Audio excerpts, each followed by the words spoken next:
Hello, welcome to Get Your Mind On. I'm Lori Stos. So we've had many conversations about having difficult conversations and how do we move from conflict to having those conversations that can make it productive and better relationships. So today I'm just going to summarize for you some of those key points that we need to think about when we move forward in having those conversations. At the end of the day, when we've had these, and hopefully you've had a chance to have some of those conversations over the past few weeks, you've been able to create better relationships, better morale, and maybe higher productivity in employees, and maybe better connections with friends and family. So let's just go back to think about some of the bigger picture types of things to focus on when we're having those conversations. The first thing is we are in this together. Remember, there's not a winner and there's not a loser. This isn't about me or you winning or losing or someone being right or wrong. When we think about it, this is together, this is about both of us moving forward, that's the key points. This isn't about combat. This is all about how can we move forward together. Second is focusing on the outcome. When we're having that conversation, really what are we here for? What are we focusing on in terms of where we're heading? If this isn't a relationship you're interested in, or if you know that this employee needs to terminate long-term, whatever it may be, you have to focus on really what you're striving to achieve at the end of the day and make that clear.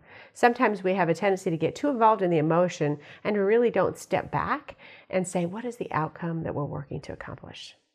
Third is stay focused on key points. Sometimes we have a tendency to talk too much. Remember we talked about that a few weeks ago, is rambling on and on and on. Focus on what are the key points of the conversation. Remember we talked about how to be prepared, not to rehearse the conversation because conversations are dialogue and we never know how they're going to go, so we can't predict that. But focus on what are the key points. What are the key things that you want to cover so you don't get off going down another tangent and into something totally different that really isn't relevant to this situation. And fourth, facts, perspectives, and feelings. You know, you hear the comment, just the facts, ma'am.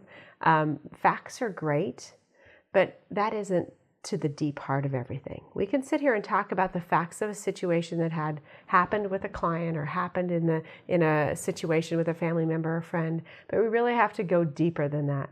We have to go into their perspective and their feelings. Sometimes we lose sight of it really isn't about the facts. It's about maybe how they feel about the situation. Our facts may be the same, but our perspectives are totally different. Remember, us as human beings are very different from each other, so we don't see things the same way. Very rare do two people see the situation in the same way. So we need to dig, we need to have the facts so we know what we're talking about. But we need to get deeper into what's your perspective versus what's my perspective, and maybe come into that together and then understand those feelings, how it makes people feel. If we don't get to that point, the challenge is when we move forward, we're still going to have some of that pain carrying forward, that distrust over time, even though we maybe felt that the situation at hand was solved. Long term, it doesn't really build the relationship as much as we'd like it to. Fifth, have respect.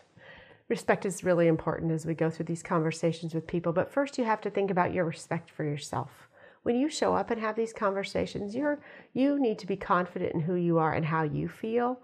Sometimes we might kind of feel like sometimes we're the manager and it's a certain role. Well, that's great, but this is about two human beings having a conversation, right? We need to have respect for ourselves and be respectful to the other person as well. If we don't respect ourselves, what happens is it comes out playing in a different way to that individual. We might feel insecure and lack of confidence, and that portrays itself to the other person. Sometimes you might be going, what are you talking about? But most of the time, this is subconscious and very subliminal, and you don't even recognize that you're doing it.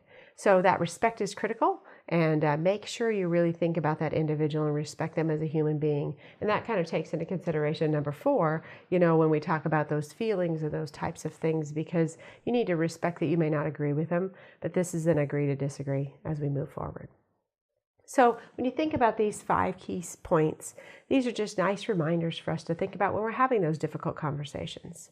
So for positive charge this week, I just want you to step back and think about these 5. Look at the difficult conversation you may have had or maybe having in the future, and think about these 5 steps and think about rate yourself on them. How good am I at this? Is this really what I'm focusing on? Or is there something out of these 5 that I kind of forget that I need to remind myself when I'm having a difficult conversation in the future to remember? So as we continue moving through conversations, we're going to have conversations that are difficult through our lives. And some of us are more comfortable than others, but it's really important just to be yourself and understand kind of who you are. We know that relationships are the key to everything.